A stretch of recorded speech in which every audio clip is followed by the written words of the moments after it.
sa Senate, sa Congress, regarding sa mga bilihin, lalo na yung bigas na number 1 kailangan ng taong bayan. Diba? Sobrang hirap.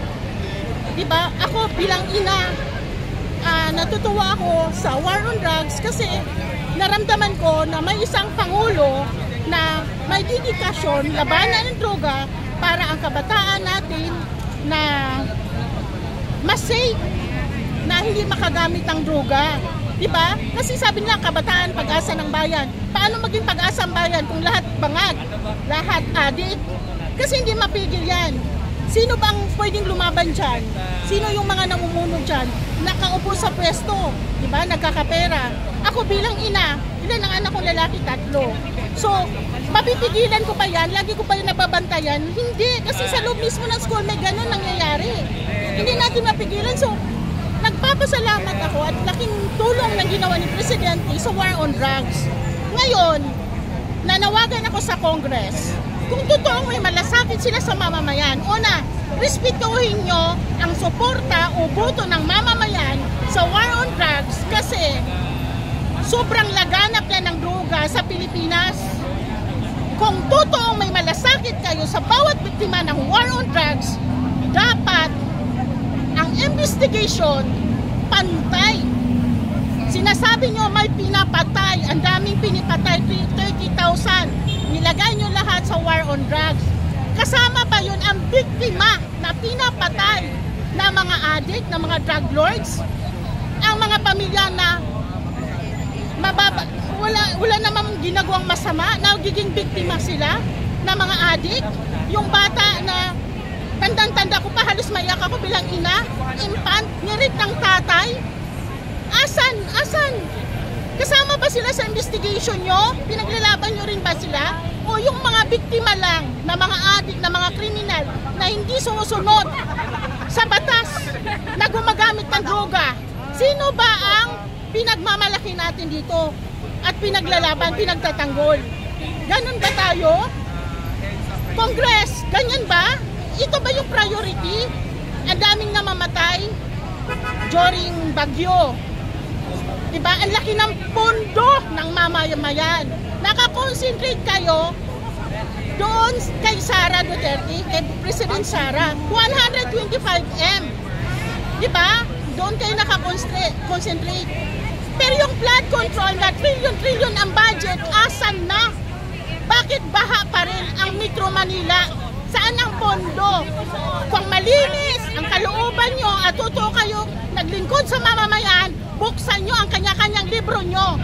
Bago kayo tumingin o magsasabi nyo corruption, bawat Congress, kasi may FOI tayo, di ba? Freedom of Information, ilabas nyo ngayon ang bawat pondo nyo kung saan nyo dinala. Kung nakakatulong ba yan sa mamamayan ng bawat inanuhan nyo, pinapanungkulan nyo, kung saan kayo na destino. Sana maging totoo tayo. Buti pa yung ibang bansa, nakikita nila na may kaisa-isang tao na ninindigan laban sa droga. Sana ganun din kayo. Huwag tayo maging ipokrito dito na ang kriminal pinaglalaban nyo, pinagtatanggol nyo. Pero mga biktima nila, asan kayo? Wala lang? Castro, anong ginagawa mo dyan? Diba? Ano nangyari sa'yo? Convicted. Convicted ka! Nag-appeal ka lang sa Court of Appeals. Hindi ka pa nakulong. Diba? Hanggang Supreme Court yan, alam namin. Pero bakit inayaan ka ng Congress? Mag-UA dyan sa Pangulo namin na si President Duterte at sa Vice President. Congress, may respeto ba kayo sa mga binoto namin? Ang dami namin na. Wala kayong respeto. Wala kayong kahihiyan. Buong mundo nakikita na ang bawat boto namin, binoto namin na tumupad sa pangako at dinampanan ang war on drugs, sinisira nyo. Yun lang po, nakaka-high blood na ako, nakakaasar ginagawa nyo sa Congress. Salamat, Mami. Pangalawa, sinong foreign investor ang mag-i-invest sa isang bansa na napakataas ng kuryente, napakataas ng tubig? Hindi ako mag-i-invest sa bansa nyo kasi sa Thailand napakamura, sa Taiwan napakamura, sa Indonesia, sa Singapore, sa Hong Kong napakamura ng tubig at kuryente. Di doon ako mag-i-invest. Ba't ako mag-i-invest sa Pilipinas? Ang mahal ng kuryente dyan.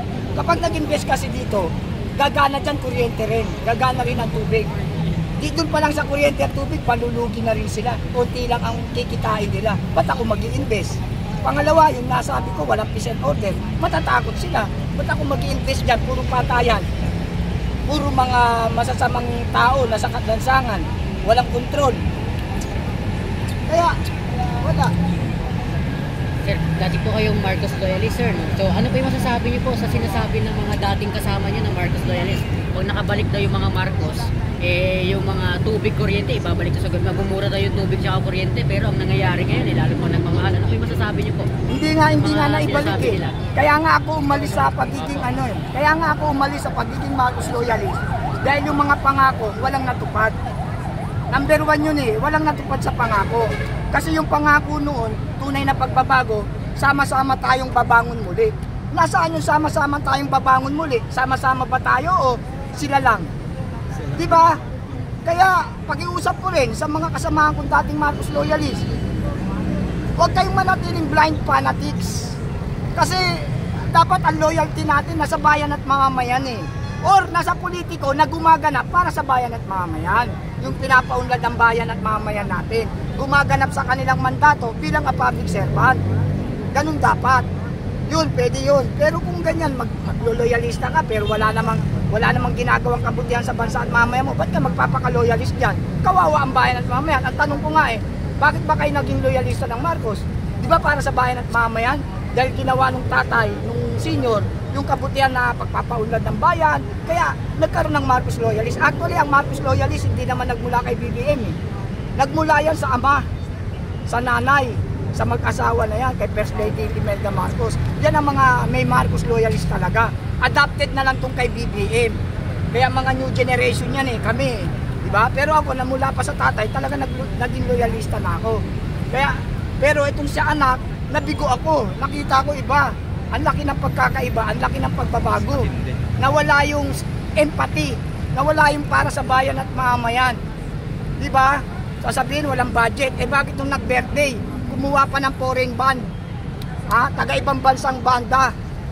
Bilyon ang halaga bago pumunta rito at magkonsyerto para lang sa birthday mo. Budget din yun. Nasaan? Diba ginamit lang sa ganun? Dapat doon sa tamang makikinabang ang mga mahihirap na mamamayang Pilipino. Doon dapat ang paggamit ng ng pondo. Hindi sa mga konsyerto, hindi sa mga papunta-punta sa ibang bansa. Sir, isingit ko lang po yung naging pahayag kasi dati ni VP Sara Duterte na may 4 na impeachable offense si BBM, kaso lang hindi ito magagawa ng kasi nasa kanya yung Congress. Ano po yung masasabi niyo doon? Sa tingin niyo po ano yung 4 na offense, impeachable offense po kay BBM na tinutukoy ni VP Sara? Sa tingin niyo po? Sa opinion niyo lang po. Sa opinion ko opinion ko to. Unang-una na dyan yung betrayal of public trust. Isa na yan. Kasi, bakit ko nasabi? Yung ini-expect ng mamamayan na gagawin niya para sa pagbabago, sa pagpapaunlad, hindi niya ginawa. Nagsinungaling siya. Parang hindi niya ginampanan yun. Diba? Nagtiwala ang mamamayan pero hindi naman niya nagawa. Isang number 1 yun na dahilan kung bakit dapat ma-impeach. Tapos, itong pangalawa, yung tungkol dito sa pagpupunta niya ng iba't ibang bansa na pumupunta siya sa iba't ibang bansa, ang dami niyang kasama. Yun ay pagsasayang. Good evening. Yun ay pagsasayang ng pondo rin, ng pera ng bayan. Kaya marami talaga. Kaya lang hindi talaga mai-impeach ang ating Pangulong BBM dahil nasa kanya nga yung Kongreso at saka yung Senado. Kaya walang mangyayari.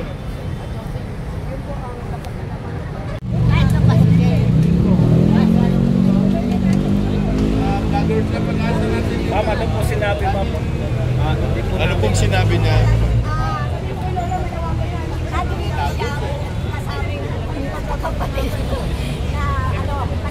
Sabi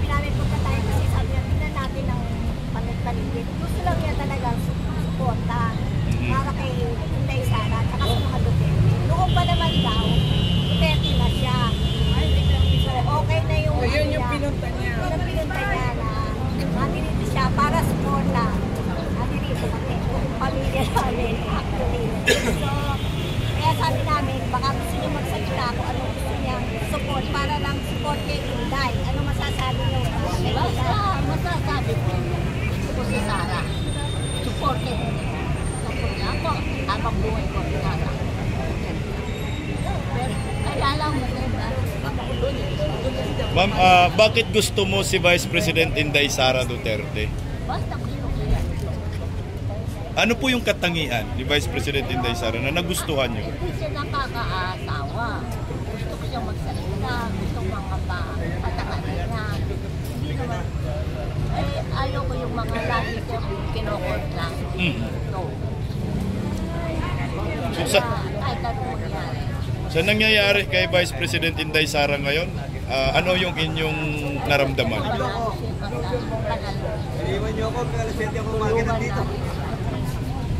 Yes! Maging ligtas man lang siya.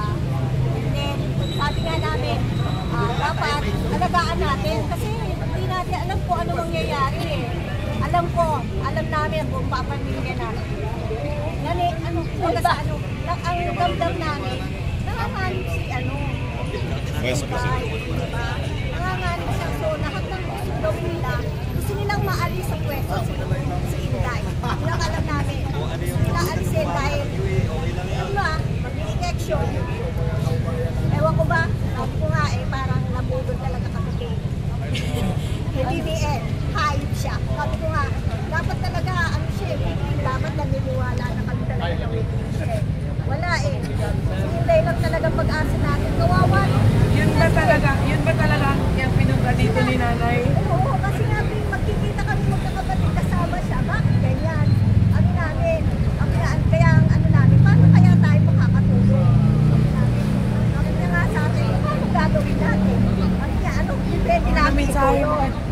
Mensahe po para kay Vice President Inday Sara. Ano daw ang mensahe mo para kay Inday Sara? Ang mensahe sa kanya, lahat natin. Besides, magkakaisa.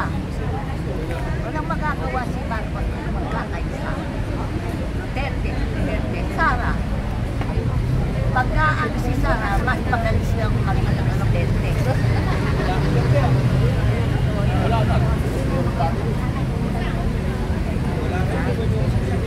Yung mga kamag-anak mo na, kayatin mo.